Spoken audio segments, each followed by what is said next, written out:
This question has been going around being asked since tools have been invented. And today we're going to talk about this exact same question that is seen everywhere on YouTube, forums, in car meets, everywhere. You really need to buy the most expensive tools.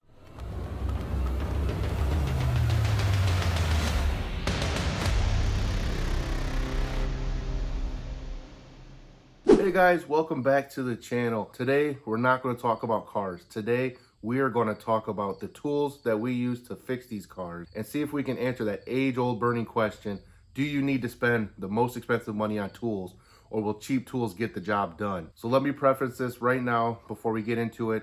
If you are a mechanic or you're a tradesman and you use tools day in, day out, 40, 60 hours a week, this video is probably not for you.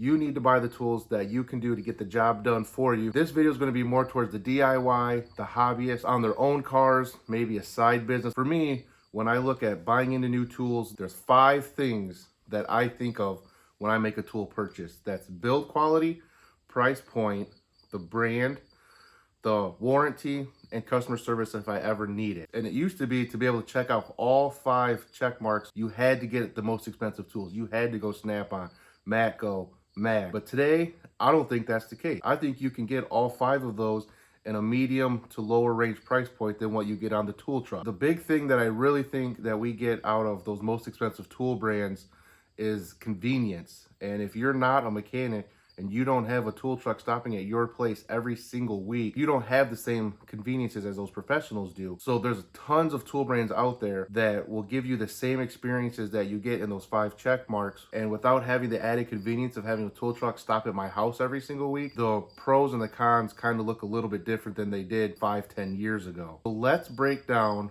my 5 checklist and compare expensive tools to the lower brand tools and see what we can get to. So the first one is brand recognition. Obviously for me, when it comes to brand recognition, I want a tool company that I can trust in, that I know the tool is going to get the job done. Those tool truck companies that are always there for you, they're always there when you need them. They've been trusted for over 100 years. But I really think there's tool companies out there today that are starting to get that same brand recognition. Someone like a Tekton, or a Gear Wrench, or a Capri. Hell, even Icons in Pittsburgh are starting to get the same brand recognition. I have tools in my toolbox behind me that are Pittsburgh that I would trust my life on because they've worked for me for years and I've never had problems with them. So looking at brand recognition, I have no problem looking at the expensive tool truck companies, but I also like to take the time to look at those, what I call mid-tier tools, like your Tektons and your Gear Wrenches. They may not be as expensive or as popular as your tool trucks, but they're also not that low price point like what you would get at Walmart or any of the home improvement companies, or even the Pittsburgh brands of Harbor Freight. Number 2 is build quality. And when I think of build quality, I think of it a little bit different than how other people may think of build quality. For me, it's tolerances.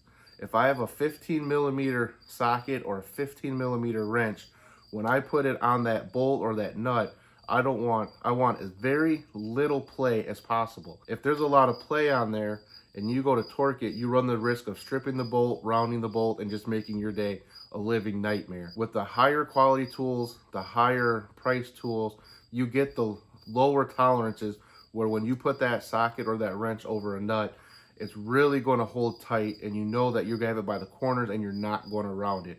Or I should say you're not going to round it as easy as you would be with a lower tolerance or lower build quality tool. Same thing can be said when we look at Allens, hexes, Torx, screwdrivers. Screwdrivers are a big thing for me.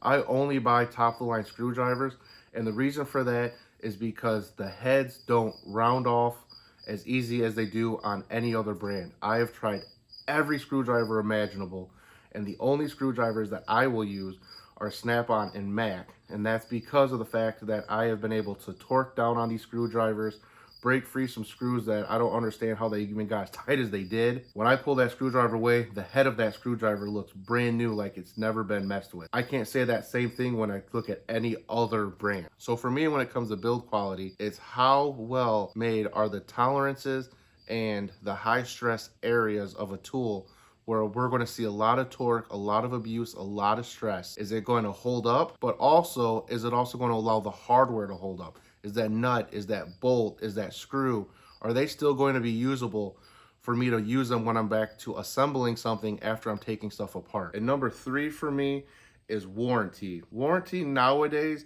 can, for all intents and purposes, get thrown out the window, because you're going to get a lifetime warranty from anywhere from your tool trucks to any of the Harbor Freight tools to Tecton. Husky even has a limited lifetime warranty. Pretty much every tool company now has a lifetime warranty. Number 4 for me is definitely customer service.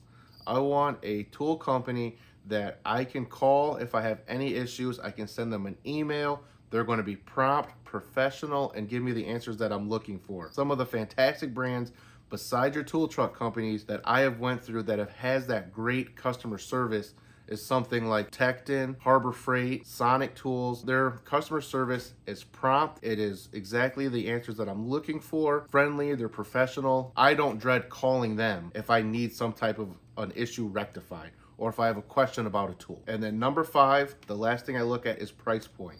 If I have 2 tools that I'm trying to consider on buying, and I looked at all 4 of my other checklists and both tools checked those boxes, then that's when it comes down to price point. Which one can I get the better deal on? Not necessarily cheapest, but which one has the better deal? And the better deal to me is important, because if it's a tool that I don't necessarily need ASAP, it's just something I want to put in my arsenal. I know there's brands out there that have better sales throughout the year than other brands. It's not something that I desperately need right now to finish a job. I'm going to wait for those better deals to come out and see which one has the better price point at that point. You know, I'm filming this now on Labor Day weekend. Tecton has a fantastic deal right now on Labor Day weekend, and I know that their tools are going to be cheaper than, say, an Icon tool that's the same thing because of the sales that are going on. Then I'm going to wait for them Labor Day sales, Memorial Day, 4th of July, Christmas, Black Friday, etc., and get the tools cheaper at their cheapest price point rather than pay full price for that or go to a different brand. Do I think it's worth spending tool truck money or high dollar money on tools rather than going with a lower price point? I do not think it is worth it for your average Joe or your DIYer to go in and buy the most expensive tools that they can buy. Get yourself a nice set of maybe mid-range tools. I do not believe we as hobbyists, as DIYers, weekend warriors, need to spend tens to 20s to hundreds thousands of dollars on tools like a professional does. I know we get caught up in the glitz and the glamour of, oh, you're using a Snap-on tool. But let me know in the comment section, do you think that it's worth going and spending the thousands of dollars on tool truck tools rather than going to your local home improvement stores or Harbor Freight or going online and buying some of the mid-range to lower range tools?